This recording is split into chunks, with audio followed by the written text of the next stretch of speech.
बाबू। मोरे हाथे लच्छू के बताना गा कौन बैरी कहती जादू। मैं गवई गाँव के बैगा जी नहीं हो डॉक्टर बाबू। मोरे हाथे लच्छू के बताना गा कौन बैरी कहती जादू। एक मंत्र के मोर फुकेले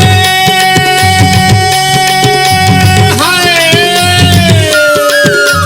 एक मंत्र के मोर फुकेले आजा थे जी काबू में नहीं हो डॉक्टर बाबू। मोरे हाथे लच्छू के बताना गा कौन बैरी कहती जादू। मोरे हाथे लच्छू के बताना गा कौन बैरी कहती जादू।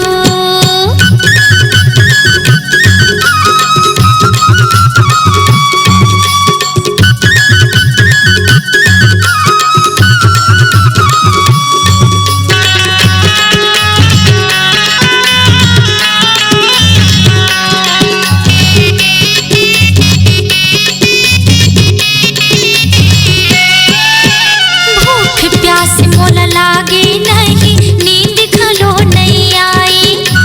आनी बानी सपना था मैं हाँ बैरी मन खो जाए।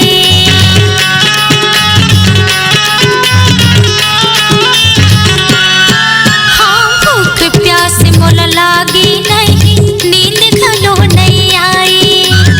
आनी बानी सपना था मैं हाँ बैरी मन खो जाए।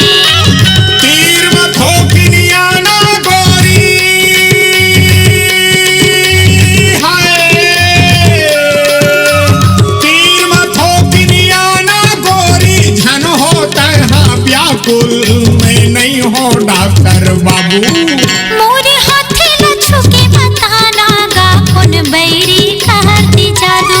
मैं गवई गाँव के बैगा जी नहीं हो डॉक्टर बाबू।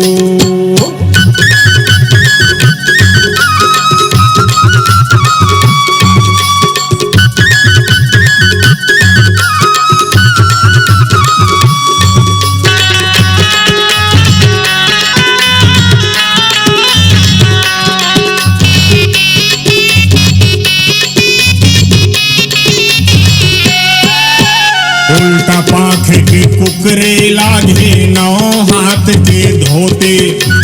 मंतर मारू मैं हर रानी भूत भागी हेती ओते।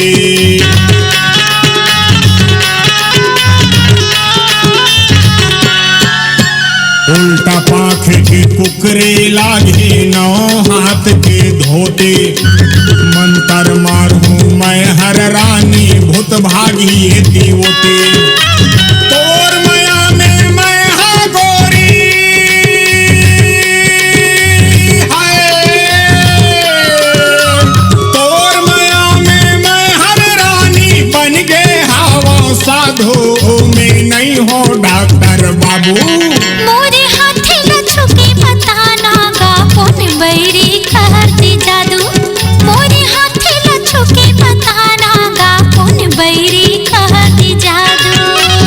एक मंत्र के मोर फुकेले हो, एक मंत्र के मोर फुकेले आजा थे जी काबू में नहीं हो डॉक्टर बाबू। मोरे हाथे लच्छू के बताना गा कौन बैरी कहती जादू। मोरे हाथे लच्छू के बताना गा कौन बैरी कहती जादू। मैं नहीं हो डॉक्टर बाबू। हाँ कौन बैरी कहती जादू।